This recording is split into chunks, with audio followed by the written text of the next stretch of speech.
Most Jeep Wrangler owners think if their Jeep starts acting up electrically, it's just an old rig getting temperamental. Most of the time, that is not the problem at all. Last month, a guy brought a 2009 Wrangler JK into a shop with 74,000 miles on it. The Jeep looked clean, ran fine on the test drive, and the price seemed right when he bought it. Then a technician pulled the central electrical module and found the internal relays had welded themselves shut from years of overheating. The horn honking on its own, the wipers turning on at random, the fuel pump running all night while parked, all traced back to that one part. The repair bill to do it right? Between $1,000 and $1,500 for the module alone, on top of an engine already burning through a quart of oil every 750 miles. Here is the real problem. He bought the wrong year. There are 4 Jeep Wrangler model years so plagued with catastrophic electrical failures, cracked engine components, structural weld separations, and battery fire recalls that buying one used could cost you more in repairs than the Jeep is worth. And there are 5 model years engineered and refined to the point where they will run reliably past 300,000 miles with nothing more than basic routine maintenance. One model on our worst list has been tied to actual vehicle fires, serious enough that the federal government stepped in twice with major safety recalls. We will start with the 4 worst Jeep Wrangler model years. Number 1, 2007 to 2011 Jeep Wrangler JK. This generation runs the 3.8-liter V6, a pushrod engine putting out 202 horsepower and 237 pound-feet of torque, paired with either a 6-speed manual or a 4-speed automatic. The real trouble sits in the TIPM, the module that runs power to the whole truck. Internal relays inside that module short out or weld themselves shut. Owners get dead batteries overnight, fuel pumps running with the truck parked, and sudden power loss in traffic. A new TIPM from the dealer runs $1,000 to $1,500. A remanufactured one is cheaper, around $300 to $500 before labor. On top of that, this engine burns oil fast, about a quart every 750 to 1,000 miles. There's no low oil warning light on these early trucks, so plenty of owners run them dry without knowing it. That leads to spun bearings and a seized engine, and a replacement runs upward of $5,000. This issue showed up across every trim level, from the base X models up through the top Rubicon, and the 4-speed automatic's wide gear spacing kept the engine working harder than it should, which only sped up wear on top of everything else. This model year carries the highest average annual repair cost of any Wrangler ever built, close to $987 a year. If you're looking at one of these, budget for both problems, because odds are you'll deal with at least one. Chrysler only ended up using this 3.8-liter V6 because the legendary AMC 4-liter 6 couldn't meet new 2007 emissions rules, and the Pentastar replacement wasn't ready yet. It was a stopgap engine dropped into a Jeep that deserved better, and the reliability numbers reflect exactly that. Number 2, 2012 Jeep Wrangler JK. Chrysler swapped in the 3.6-liter Pentastar V6 for 2012, a real jump to 285 horsepower and 260 pound-feet of torque. Good engine on paper. First-year manufacturing let it down. The left cylinder head on early builds had soft valve guides and weak coolant passages. Under normal driving, the valves would seat wrong and throw a misfire code. It got bad enough that Chrysler issued a 10-year, 150,000-mile extended warranty just to cover that one part. Out of warranty, a replacement head runs $2,000 to $3,500. The second issue is the plastic oil filter housing tucked under the intake manifold. Heat cycling makes it crack, and it'll dump oil and coolant right into the engine bay. Fixing that, the factory way costs $800 to $1,300, though a lot of owners swap in an aluminum housing for under $300 in parts to solve it for good. That new Pentastar did bring real gains, an 83 horsepower jump over the old 3.8-liter and nearly 3 full seconds off the 0 to 60 time. But first-year steering slop and minor electrical glitches showed up right alongside those improvements. If you're looking at a 2012, ask if the left head was already replaced under warranty. If it wasn't, and the truck's out of warranty now, that's a $2,000 plus bill waiting to happen. The misfire almost always shows up as cylinder 5, tripping code P0305. So if you're test driving one and the check engine light comes on, that's likely what you're dealing with. Between the head issue and the oil housing leak, this year carries more combined repair exposure than any other Pentastar-era Wrangler. Number 3. 2018 Jeep Wrangler JL. 2018 was the first year of the redesigned JL, and it came with real growing pains. Federal regulators opened a recall NHTSA campaign 18V-675 after poor factory welds let the front track bar bracket separate straight off the frame while driving. That's not a minor issue. That bracket keeps your front axle lined up, and losing it means losing steering control. This defect wasn't limited to one trim either. It showed up across Sport, Sport S, Sahara, and Rubicon models alike. On top of that, these trucks used a lightweight aluminum steering gearbox that develops play over time, leading to wandering on the highway and the dreaded death wobble. Fixing that with a heavy-duty steering box runs $400 to $800. Some owners argue solid axles just need precise alignment to begin with, but the combination of porous welds and a soft steering box created a safety risk regulators couldn't ignore. Here's something worth knowing. Jeep built the outgoing JK and the new JL side by side in 2018. The 2018 JK is considered one of the most refined trucks Jeep ever made. The 2018 JL, same year, same factory, is considered one of the worst. Model year alone won't tell you what you're buying. You've got to know which platform. Initial quality scores for the JL dropped noticeably compared to the final year JK, and this generation racked up multiple structural recalls in its first 12 months alone. Late model JKs, by comparison, went years without a single frame-related recall. Number 4. 2021 to 2024 Jeep Wrangler 4xe. This is the plug-in hybrid Wrangler, running a 2-liter Turbo 4 alongside a 17.3 kilowatt-hour battery pack, putting out 375 horsepower combined. Strong numbers, serious risk underneath them. The high-voltage battery cells, built by Samsung SDI, had internal separator damage from the factory. That damage can cause a short circuit and a fire, whether the truck's running or parked. Stellantis issued a recall in late 2023 covering 32,000 units. When that fix didn't stop the fires, they expanded it in 2024 to cover over 154,000 vehicles. Owners were told to stop charging and park outside, away from their homes, until repairs were done. If the battery pack needs replacing out of warranty, you're looking at $10,000 or more. On top of the fire risk, buggy software updates have bricked some owners' vehicles entirely, and a separate glitch has locked drivers out of electric mode for weeks at a time in cold weather. Ironically, hauling around 500 pounds of dead battery while stuck running on gas alone actually gives these trucks worse fuel economy than a standard non-hybrid Wrangler. Straight talk, this is the highest financial risk of any Wrangler Chrysler has built. If you're set on a 4xe, get the recall history on the VIN before you hand over any money.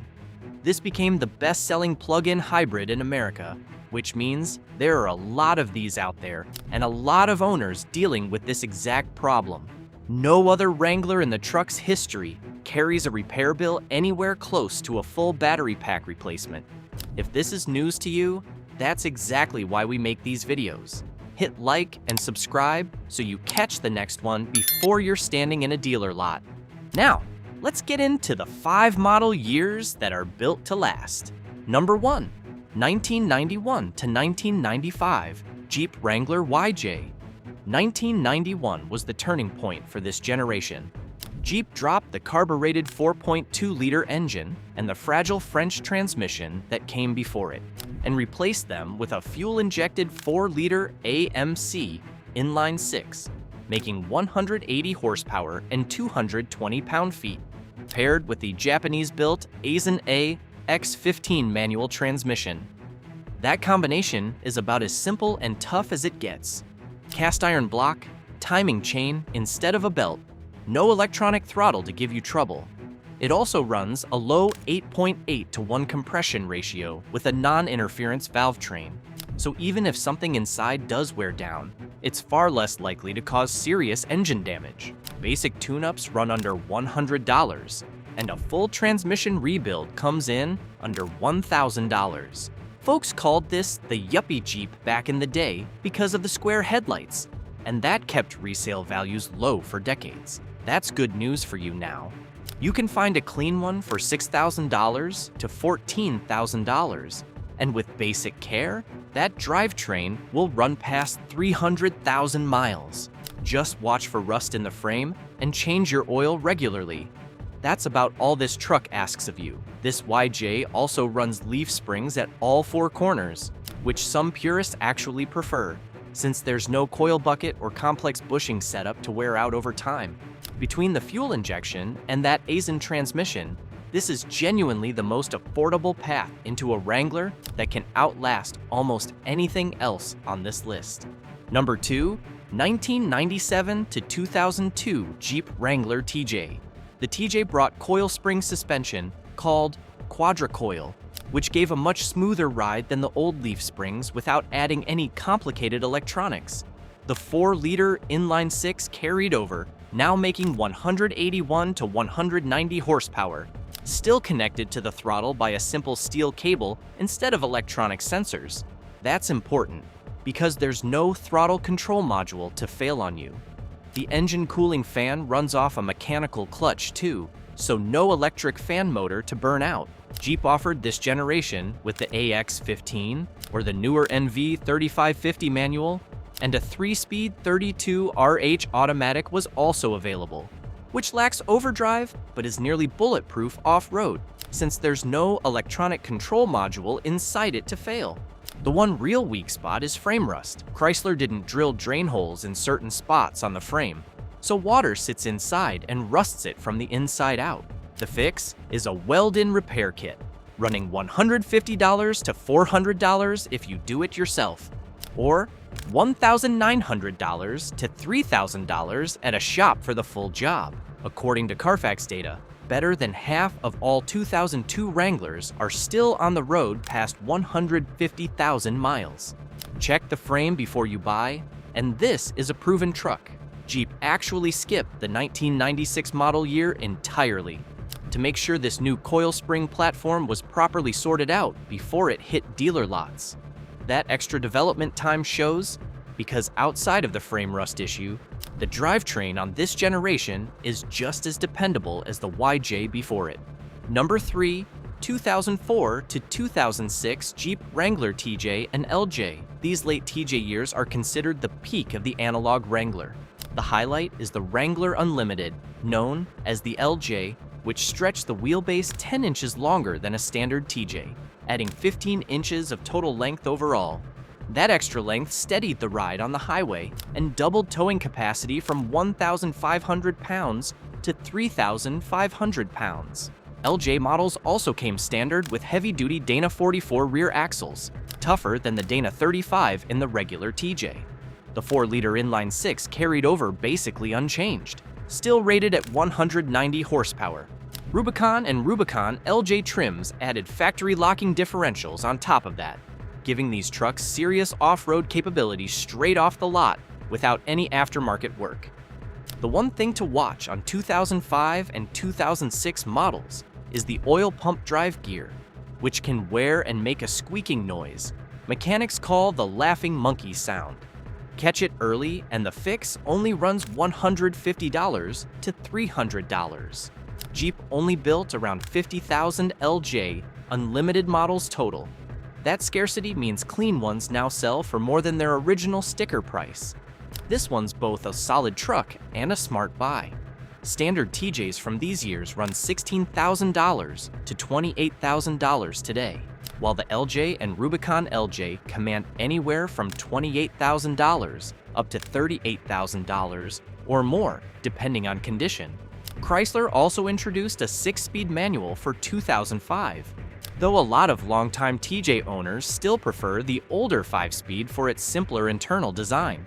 Number 4. 2015 to 2018 Jeep Wrangler JK. By 2015, Chrysler had worked out the problems from the 2012 Pentastar. The cylinder heads got a metallurgy update that ended the misfire issues for good.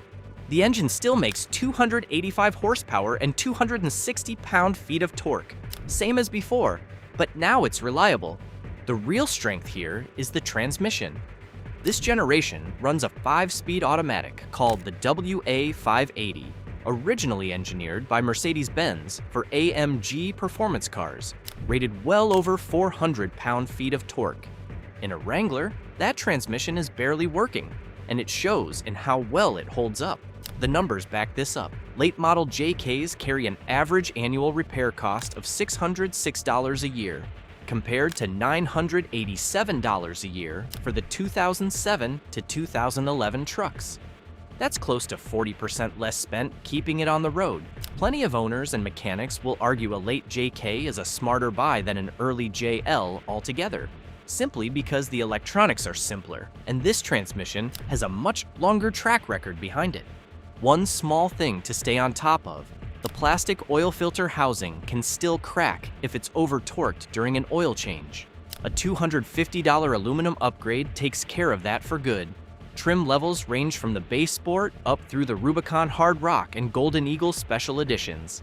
And used prices today run anywhere from $24,000 to $38,000, depending on which one you land on. By this point, the TIPM wiring had also been stabilized, so the stalling and honking complaints that plagued the 2007 to 2011 trucks are essentially a non-issue here. Number 5. 2021 to 2023 Jeep Wrangler JL. After the frame weld recalls and steering problems on the early JL, Jeep made real fixes for 2021.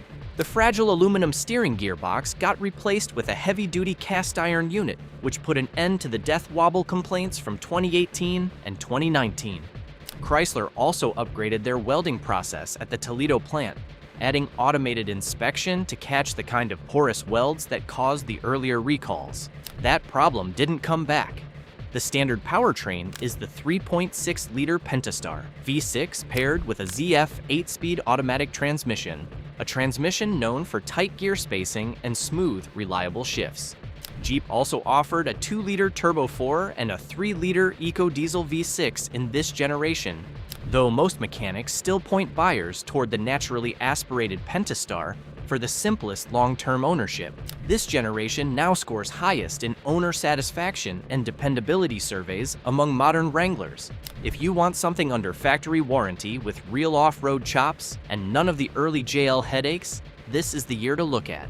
Used prices today run $38,000 to $54,000, putting it at the top of the price range on this list. But you're paying for a Wrangler that's finally had every early JL issue engineered out of it. That 8-speed also shifts quickly enough that it outcrawls some manual-equipped Wranglers on tight rock trails, which is why a lot of longtime manual-only off-roaders have started switching over. So there you have it, if you want a simple mechanical Jeep that'll run forever with basic care. Look at the 1991 to 1995 YJ, or the 2004 to 2006 TJ and LJ. If you want something modern with air conditioning and safety features, the 2015 to 2018 JK and 2021 to 2023 JL are your best bets. Stay away from the 2007 to 2011 JK, the 2012 JK, the 2018 JL, and especially the 4xe unless every recall's been handled. Do your homework before you buy. If this helped you out, hit that like button and subscribe. We'll see you in the next one.